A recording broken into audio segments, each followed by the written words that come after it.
الحمد للہ رب العالمین والصلاة والسلام على خاتم النبیین اما بعد فاعوذ باللہ من الشیطان الرجیم بسم اللہ الرحمن الرحیم الصلاة والسلام علیکہ یا رسول اللہ وعلی آلہ واصحابہ یا حبیب اللہ۔ شب برات کے حوالے سے ہمارا پہلے کلام ہوا تھا کہ شب برات ہے کیا، اس کی اصل کیا ہے، اور کیا قرآن کریم سے یا حدیث لباس سے ایسا کوئی قول ملتا ہے۔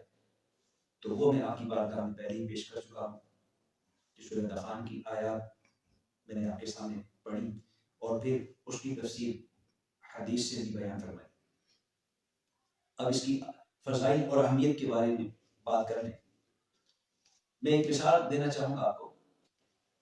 ہمارے عام معاملات میں ہمارے دروازے پہ بھکاری آتے ہیں، صدا لگاتے ہیں، ہے کوئی اللہ کے نام پہ دینے والا، اللہ کے نام پہ روٹی دے دو، اللہ کے نام پہ مدد کر دیں، لگاتے ہیں صدا ایسے۔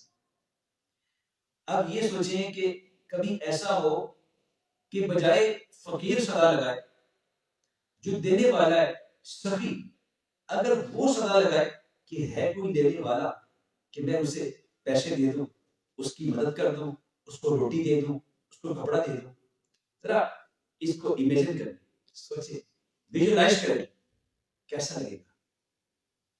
ارے میرے حاضرین و ناظرین، یہی تو اس رات کی خاص بات ہے کہ اس رات خود رحمت الہی غروب آفتاب سے لے کر طلوع آفتاب تک یہ صدا لگاتی ہے کہ ہے کوئی مانگنے والا، جو مغفرت کے طلبگار ہیں ان کو مغفرت دی جائے، جو رزق کے طلبگار ہیں ان کو رزق دیا جائے، جو عافیت کے طلبگار ہیں انہیں عافیت دی جائے۔ سبحان اللہ، سبحان اللہ۔ اور پھر اس سب کی اہمیت اس حوالے سے اتنی زیادہ ہے کہ یہ وہ رات ہے کہ جس میں اعمال اٹھا لیے جاتے ہیں۔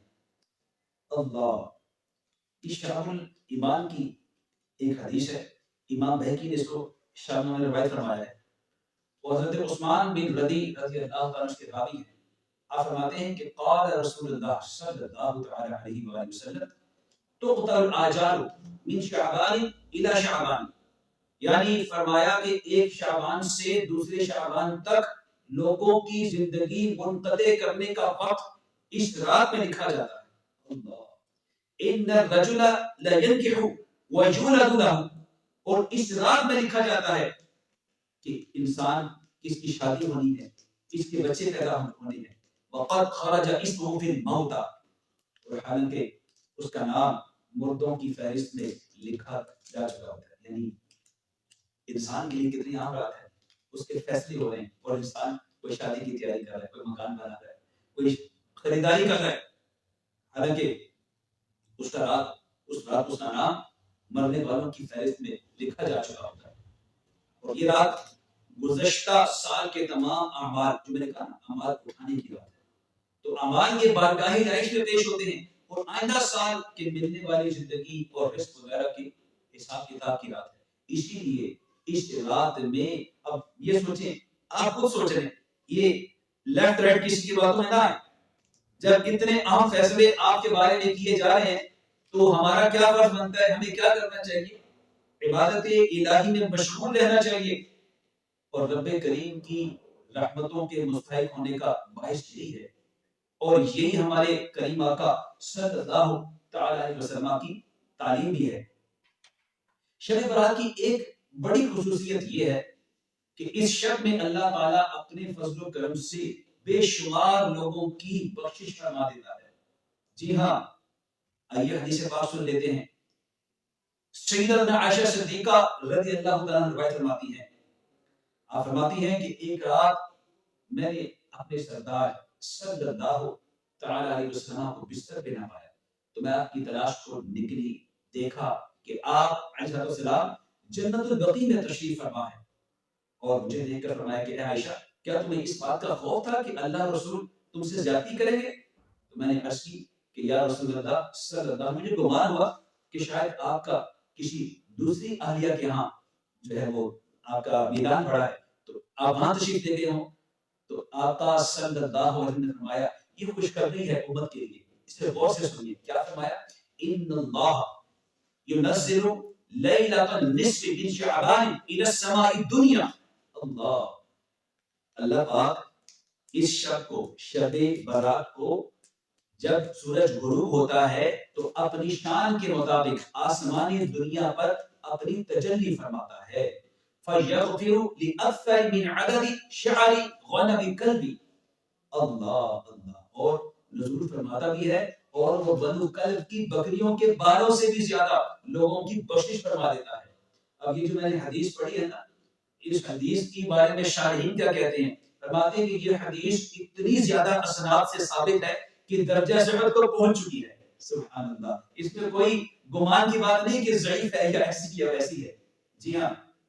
اور سیدنا ابو بکر صدیق رضی اللہ تعالیٰ عنہ فرماتے ہیں، فرماتے ہیں کہ پیارے آقا مولا صلی اللہ تعالی علیہ وسلم فرمایا اذا کان لیلۃ النصف من شعبان ينزل الله تبارك وتعالى الى السماء الدنيا فيغفر لعباده الا ما كان من مشرك او بشار لاخيه. یعنی بلا شبہ شعبان کی 15ویں شب میں اللہ تعالیٰ آسمانی دنیا پر اپنی شان کے لائق، شان کے مطابق تجلی فرماتا ہے، اور اس شب میں ہر کسی کی مغفرت فرما دیتا ہے سوائے مشرک اور بغض رکھنے والے کی. اور اس روایت کو شعب الایمان میں امام بہقی نے بھی روایت فرمایا ہے. اور ابو موسیٰ اشعری رضی اللہ عنہ فرماتے ہیں کہ ان اللہ یطلع فی لیلۃ النصف من شعبان فیغفر لجمیع خلقہ الا لمشرک او مشاجر. یعنی کریم نبی صلی اللہ تعالی وسلم کا فرمان ہے کہ اللہ تعالیٰ 15ویں شب کو، شعبان کی 15ویں شب کو اپنے رحم و کرم سے تمام مخلوق کو بخش دیتا ہے. سبحان اللہ، سوائے مشرک اور کینہ رکھنے والے کو. اور امام ابن ماجہ نے، ارے صحاح ستہ کے امام ہیں، امام ابن ماجہ نے اس کو اپنی سنن میں روایت فرمایا ہے. اور عبداللہ بن عمر بن العاص رضی اللہ عنہ کی روایت ہے. آپ فرماتے ہیں کہ آقا و مولا صلی اللہ تعالی وسلم نے فرمایا شعبان کی 15ویں شب اللہ رب العالمین اپنی رحمت سے 2 بندوں کے سوا تمام مسلمانوں کی مغفرت فرما دیتا ہے. وہ 2 کون ہیں؟ ایک کینہ پرور اور دوسرا ناحق قتل کرنے والے کا. اس حدیث کو امام احمد بن حنبل نے اپنی مسند میں روایت فرمایا. میں ساتھ ساتھ حوالے بھی یہ جا رہا ہوں کہ تاکہ جن کے دلوں میں شکوک و شبہات ہیں کہ جناب یہ سنی سنائی روایات، من گھڑت روایات بیان کر دیتے ہیں، ایسا نہیں ہے بھائی. ہاں جی.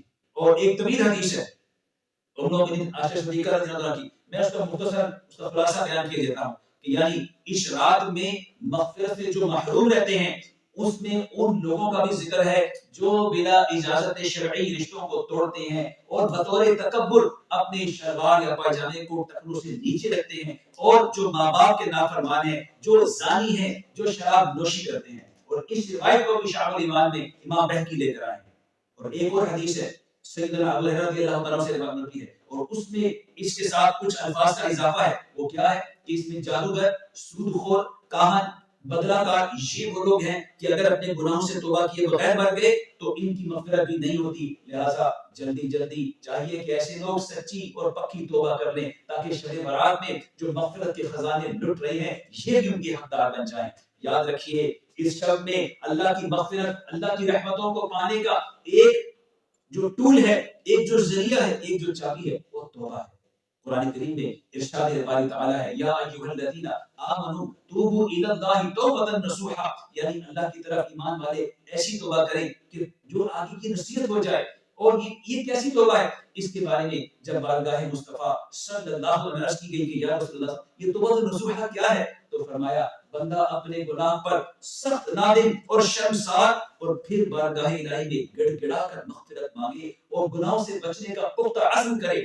تو جس طرح، اب غور کیجیے گا یہ حدیث کے الفاظ ہیں، جس طرح دودھ تھنوں میں واپس نہیں جا سکتا اسی طرح ایسا بندہ دوبارہ گناہ کے قریب بھی نہیں جا سکتا. سبحان اللہ، یہ ہے پکی سچی توبہ کی نشانی. اور پھر شب برات جو فرشتوں کو بعض امور دیے جانے والی رات، مسلمانوں کی مغفرت والی رات ہے. اس رات کی ایک اور خصوصیت یہ بھی ہے کہ رب کریم کی رحمتوں کے نزول اور دعاؤں کے قبول ہونے کی رات.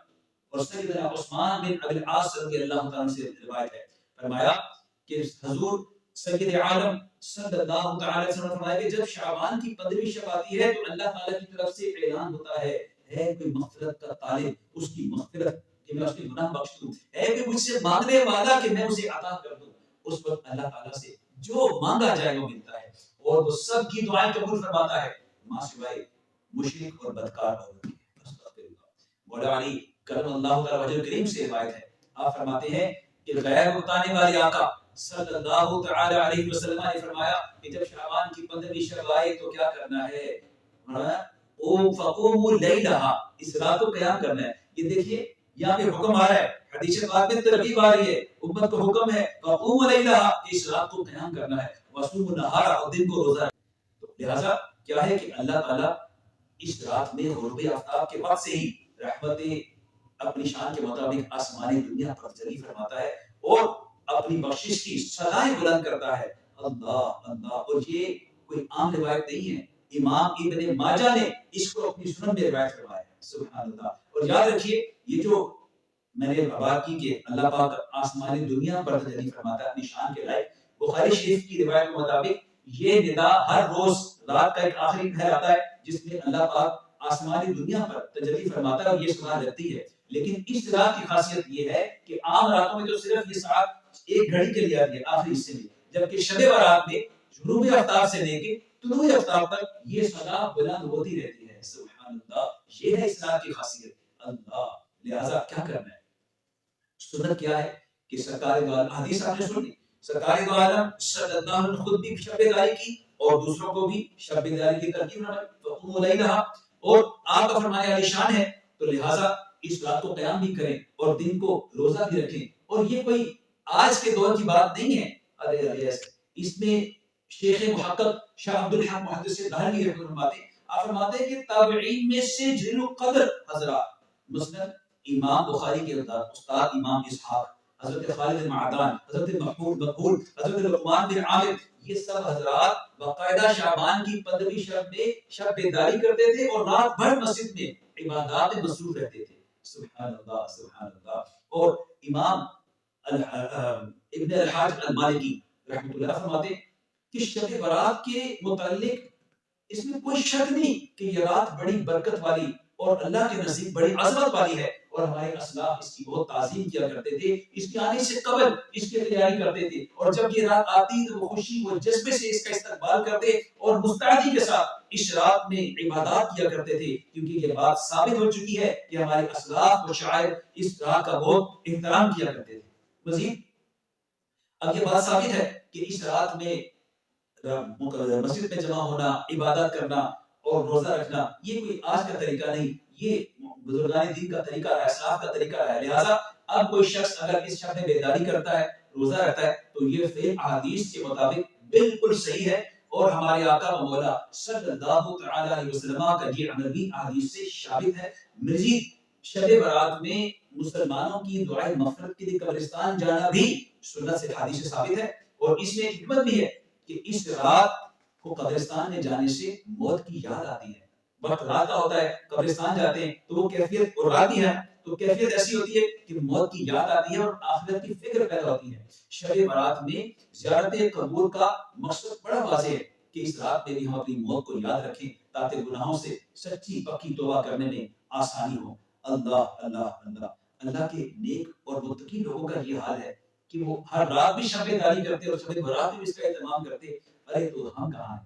اب میں نے جو آپ کو کچھ گزارشات کی، جو حدیث آپ کو کچھ بیان فرمائی، اب اس کے مطابق رزلٹ کیا نکلتا ہے کہ ہمیں کیا کرنا ہے؟ ہمیں یہ کرنا ہے کہ جب یہ شب برات آتی ہے تو مغرب کی نماز کے بعد ہم نے 6 نفل پڑھنے، دو کر کے۔ جب پہلے 2 نفل پڑھیں تو اس کی نیت یہ کیجئے کہ یا اللہ اس 2 نفل کی برکت سے مجھے درازی عمر بالخیر عطا فرما۔ پھر جب دوسرے 2 نفل پڑھیں تو ان میں یہ نیت کریں کہ اللہ ان کی برکت سے مجھے میری بلاؤں سے حفاظت فرما، اور جب تیسری بار 2 نفل پڑھیں تو اب یہ نیت کریں کہ یا اللہ اس کی برکت سے مجھے مخلوق کی یعنی غیرت کی محتاجی سے بچا۔ اللہ اللہ سبحان اللہ۔ اور صالحین فرماتے ہیں کہ جب یہ نفل پڑھے جائیں تو ان کے درمیان میں 21 مرتبہ سورہ اخلاص پڑھ لی جائے یا پھر 1 مرتبہ سورہ یاسین شریف پڑھ لی جائے۔ سبحان اللہ۔ اس سے کیا ہوگا کہ ابھی جو ہی مغرب ہو گئی تو رحمتوں کے انبار لگ جائیں گے۔ سبحان اللہ سبحان اللہ۔